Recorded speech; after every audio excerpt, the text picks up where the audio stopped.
Bab 2. Baguskah si Subbagus? Selamat siang, sapa Nyonya Maisuri dari bagian bawah pintu. Mengapa kepalanya berada di bawah dan kakinya di atas? Sudah sepanjang malam aku berjalan sampai puri ini, kata orang terbalik itu. Sekarang kakiku sedang beristirahat. Otak yang benar-benar berjalan, seru Nyonya Maisuri. Apa yang membuatmu kemari? Oh, kakiku tentu saja. Bukan itu maksudku. Mengapa kamu kemari? Oh, dengar-dengar Nyonya sedang mencari detektif. Namaku Subbagus Patilaik. Aku detektif paling masyhur di dunia. Jadi aku langsung datang. Wah, kamu penuh perhatian, kata Nyonya Maisuri. Tetapi aku baru saja akan menyewa detektif yang satu ini. Benar, celetuk si nalar. Kalau tidak, percuma saja namaku si nalar si naluri. Jadi pulang sajalah Subbagus. Nyonya tentu tidak akan menyuruh aku pergi tanpa mengujiku, bukan? Bantah Subbagus. Baiklah, sahut Nyonya Maisuri. Mari kita pergi ke kebun dan kita lihat apakah kamu sungguh hebat. Tantangannya menemukan sebuah benda di kebun, kata Nyonya Maisuri pada Subbagus. Kuberi 3 petunjuk. 1. Benda itu dapat dimakan.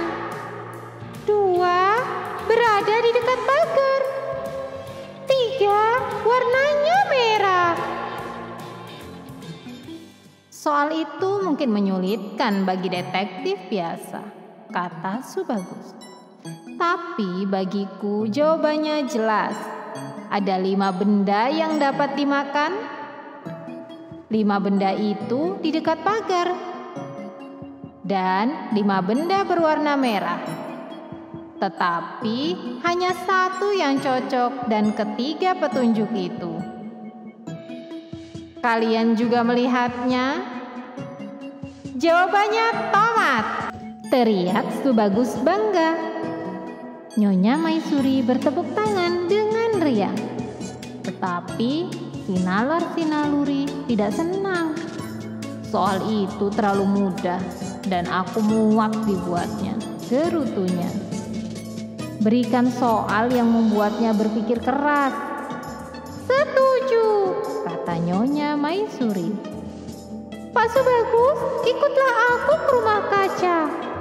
Ketika Subbagus dan Nyonya Maisuri memasuki rumah kaca, Nyonya Maisuri berkata, kali ini carilah benda yang ada pegangannya, berisi air dan tidak berwarna kuning.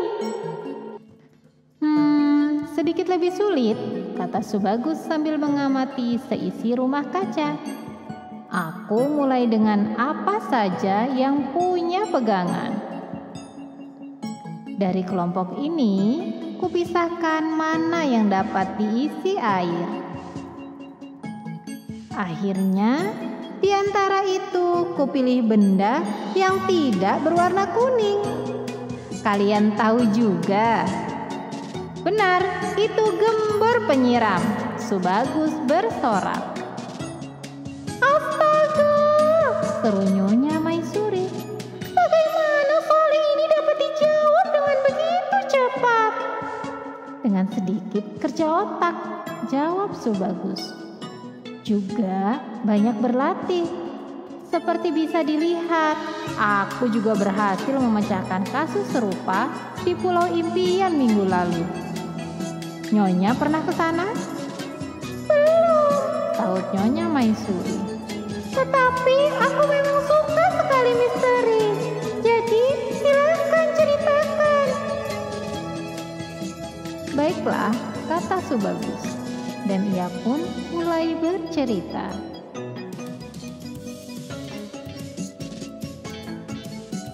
Pulau impian adalah pulau ajaib. Di sana, semua yang kita inginkan menjadi kenyataan. Aku dipanggil oleh Ari Ikaldi yang menguasai pulau itu bersama Eri Ikaldi, saudara kembarnya. Topi angan-anganku diambil orang. Tanpa topi itu, keinginanku tak akan terwujud. Cari tahu di mana topi itu. Kira-kira siapa yang mengambilnya? Mungkin Eri, saudara kembarku. Ia memang suka menggodaku dengan ulahnya yang dia kira lucu. Tadi pagi, kutemukan amplop ini di rak topi, tempat biasanya aku menaruh topiku. Ari yang baik, di suatu tempat di pulau ini, topi angan-anganmu kusembunyikan. Untuk menemukannya, ikuti petunjuk yang ada di amplop ini. Selamat mencari. Ari lalu membuka amplop dan menunjukkan isinya padaku. Pergilah ke Teluk Kelapa, cari benda yang ada kerang dan benderanya. Benda itu terbuat dari pasir. Orang yang mengambil topi Ari tentu membuat teka-teki yang ahli. Hanya orang yang sungguh jeli bisa menguak misteri ini. Maka aku pun ikut berangkat ke Teluk Kelapa. Aku amati pantai dengan teliti. Akhirnya, kutemukan benda dari pasir yang ada kerang dan benderanya. Kalian lihat juga?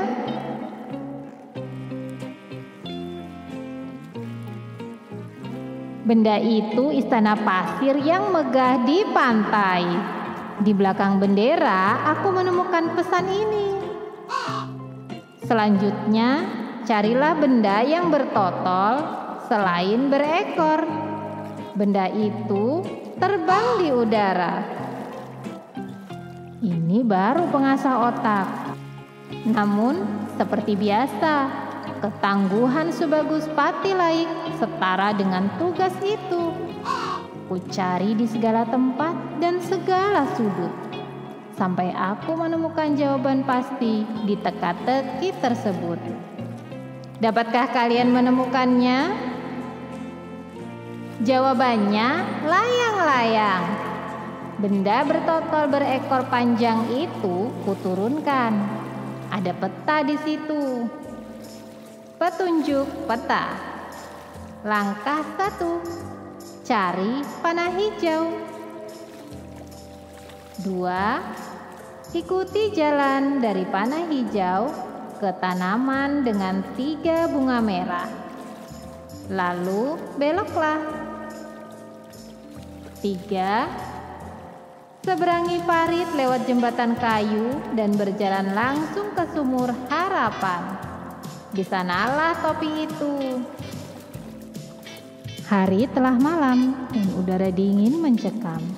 Tetapi akhirnya kutemukan topi angan-angan milik Ari. Dalam perjalanan kembali ke Puri, hujan turun. Topi detektifku basah. Topi Ari tampak nyaman dan kering. Aku pun memakainya. Oh, betapa ingin aku berada kembali di Puri dengan secangkir coklat hangat dan manisan buah. Sesaat kemudian, aku sudah kembali ke Puri di samping Ari Ikaldi. Di tanganku ada secangkir coklat panas dengan beberapa manisan buah mengapung di dalamnya. Topi angan-angan telah mengabulkan keinginanku. Kamu menemukan topiku yang berharga, seru Ari. Kamu memang detektif paling hebat di dunia. Ari memakai topi itu dan berkata, "Kuharap kau akan berhasil dalam kasus berikutnya." Nyonya Maisuri sangat terkesan oleh kisah Subagus. "Benar-benar aksi yang cekatan," katanya memuji. "Tetapi aku jadi bingung. Pak Sinalar, atau kamu yang akan kuterima? Mungkin aku harus... Kalimat Nyonya Maisuri terputus oleh jeritan dari lantai atas. Ya ampun, terulang lagi. Mereka bergegas naik ke lantai atas. Tuan Raja Nata tampaknya sedang jengkel. Sudah 7 kali dalam seminggu ini kutemukan sandalku di bak mandi. Apa tidak ada seorang pun yang dapat menjelaskan apa yang terjadi di puri ini? Saat itulah sebuah balon besar melayang di luar. Apa itu? Teriak semua orang serempak.